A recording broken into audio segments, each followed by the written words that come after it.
আর যেই স্বামী ভালো, সেই স্বামী সবসময় চিন্তা করে আমার বউটা যদি একটু কটু কথাও বলে, ও যদি একটু কর্কশ হয়, ও কোনো পুরুষের সাথে কথা বলে না, চরিত্র নষ্ট করে না, এমন মহিলা রেখে দেওয়া যায়, ওকে পোষা উচিত, যত্ন করা উচিত। এটা হচ্ছে বুদ্ধিমান স্বামী। একজন বুদ্ধিমান পুরুষ কি করে?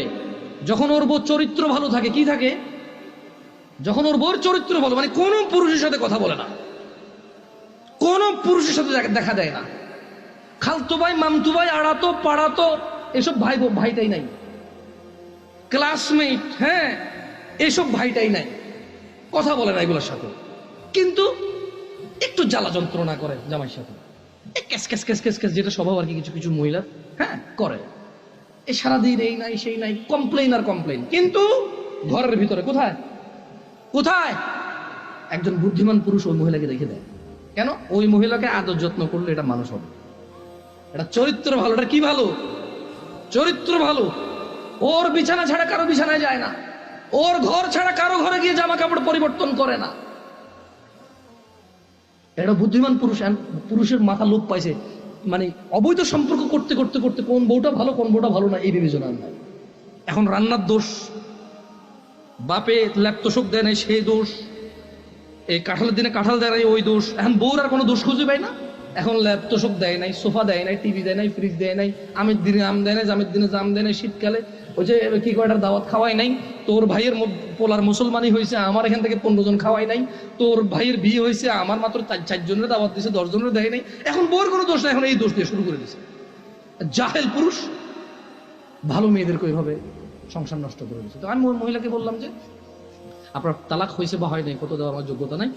আপনি যদি মনে করেন আপনার স্বামী গোপন করেছে শেখের সাথে, তালাক একবার তালাক দিছে যেটা গোপন করেছে, আপনি ওনার সাথেই কথা বলেন। আমি আমার বোনদেরকে বলবো, বোন, ও আচ্ছা, আমি ওই ওই মেয়েটাকে এতটুকু বললাম যে যেই ছেলে আপনাকে 3 বার তালাক দিল, 3 বার, আপনার কাছে কেন মনে হয় ও চতুর্থবার দিবে না? আবার আপনার কাছে কেন মনে হলো যে ও চতুর্থবার দিবে না?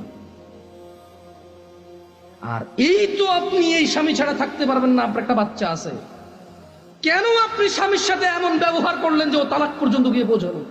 ওর উপায় কি? ওই বেচারার উপায় কি? ধরলামও খারাপ, ওর চেয়ে নিকৃষ্ট পুরুষ আর এই পৃথিবীতে আমি ধরে নিলাম। আপনি যদি ওর সাথে এমন ব্যবহার করেন যে ও তালাক দেওয়া ছাড়া রেখে তো উপায় নাই, একটা ঘরে আগুন লেগে গেছে, বের হবে না মানুষ বের হবে না? এই দরজা বন্ধ, সেই দরজা বন্ধ, সেই দরজা বন্ধ, জানালা দিয়ে হলো তো মানুষ বের হবে না?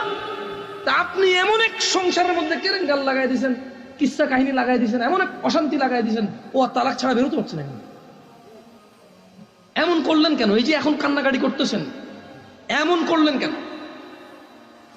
এই যে বলতেছেন আমি এখন ধৈর্য ধরবো, আমি আর মুখে মুখে বলবো না, আমি আর ওর অপছন্দ হয় ওর বাবা মায়ের সাথে খোটাখুটি করলে এখন আর করবো না, আমি আগে কেন ভাবেন নাই? আমি আমার বন্ধুদেরকে বলবো, তোমার স্বামী আছে, ওকে গুরুত্ব দাও।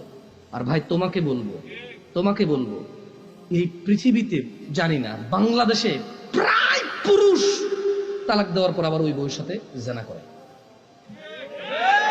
পরিপূর্ণ তালাক বহুবার হয়েছে, ও পরোয়া করে না, আবার ওই বই লাগবে। ওকে, এই যে শিক্ষিত গুলোর মধ্যে কতগুলো আছে ডিভোর্স হয়, ডিভোর্স হওয়ার পরে আলাদা হয়ে যায়, আলাদা হওয়ার পরে এরপরে আবার স্বামী স্ত্রী মিলামেশা করে, এরপর ওই বই মামলা দিয়ে আমাকে রেপ করেছে। তোমরা টিভিতে দেখো না এগুলো খবরে? মানে ডিভোর্স হয়েছে, শিক্ষিত হাই সোসাইটি ডিভোর্স হয়েছে। কি হয়েছে? ডিভোর্স। ছেলে আলাদা, মেয়ে আলাদা হয়ে গেছে, মানে মহিলা ডিভোর্স দিয়ে চলে গেছে। এখন বাচ্চা একটা আছে না, ওইটার উসুলায় একটু মাঝে মধ্যে দেখা সাক্ষাৎ হয়, we are just a friend, না উই আর জাস্ট কি ফ্রেন্ড, একটু দেখা সাক্ষাৎ হয়। এরপরে ওই আবার নিজেরা গভীর সম্পর্কে জড়িয়ে যায়, বিয়ে ছাড়াই, বিয়ে বহির্ভূত, মনে করো যে আমরা তো স্বামী স্ত্রী ছিলামই। এরপরে একদিন কি বলে, যখন বনিবানা হয় না, আবার মহিলা যে মামলা করে আমাকে রেপ করেছে। আরে ভাই, কি আশ্চর্য কথা! একবার তারা বউ জামাই ছিল, আবার তারা তালাক দিল, এখন আবার তারা রেপ করে একজন। এই হলো যে সমাজের আমাদের অবস্থা।